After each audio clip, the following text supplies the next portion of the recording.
Good morning, I'm Sunny Canto again. We are going to tour around here in Phase 6 ng Metro Manila Hills Communities here at Victoria Villas. Okay? So for now, nakikita natin marami na pong development ang nagawa rito ng mga magagandang bahay, single detached and townhouses are now full blast for constructions.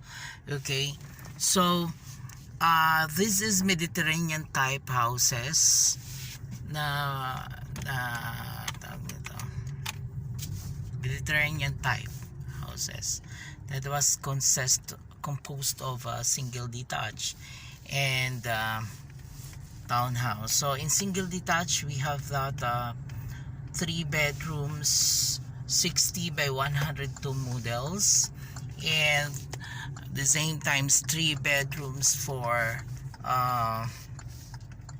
70 by 102 models. Okay, so ayan, sa Silicat in it, napakaganda yung mga bahay na na-develop na rito. Okay, so ganyan. Ayun. So, we're gonna tour around here. Makikita mo full blast ang construction. Okay.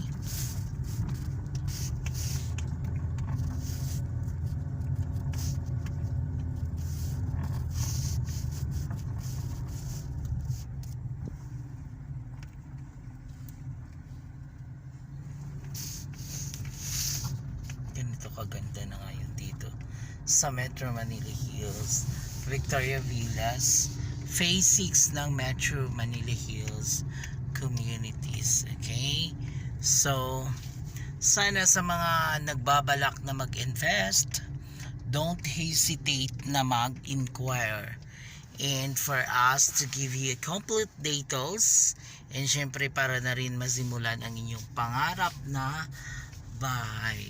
Okay, just like that. Okay, so ganito nakaganda ka-develop ngayon ang mga bahay rito.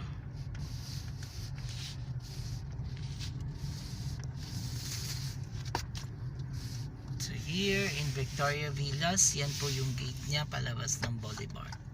Okay,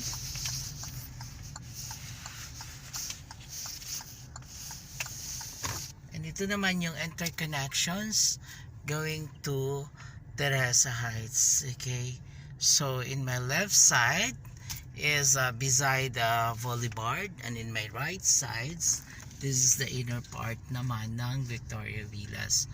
So full swing siya talaga kasi as you can see, puro na hinuhukay lahat.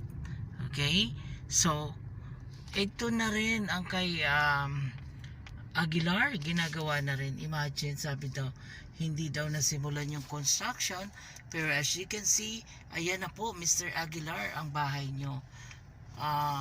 Despite of the problems or ano na nangyayari, pinagawa din talaga ang construction ng bahay mo.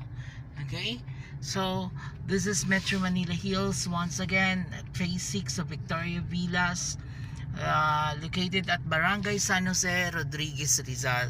So our monthly here ranges from 10,000 and above for townhouses, and 19,000 to 28,000 per month for single detached. Okay, so sa mga nagbabalak mag-invest, we are more than willing to assist you guys. If you're interested, just visit here or message me for us to provide the tripping vehicles or the vehicles for viewing. And then on that process, you can choose your own lots. Syempre, hanap tayo ng lots para sa inyo, and afterwards you have to place the reservation, which is 15,000. Yeah, that would be the process. Then sign for the reservation applications. Your 2 valid IDs is necessary. On the then you will be having your monthly Yun, magmamonthly ka na lang ng magmamonthly. Okay? So now this is Victoria Villas. This is the last phase. Medyo malayo na tayo sa dulo. Kaya ito na yung ano niya. So for now, for Victoria Villas, we are inviting investors, businessmen, or mga gustong mag-invest, mga young professionals, doctors, and basta willing mag-invest. We are here to assist you. Maraming salamat at magandang araw po.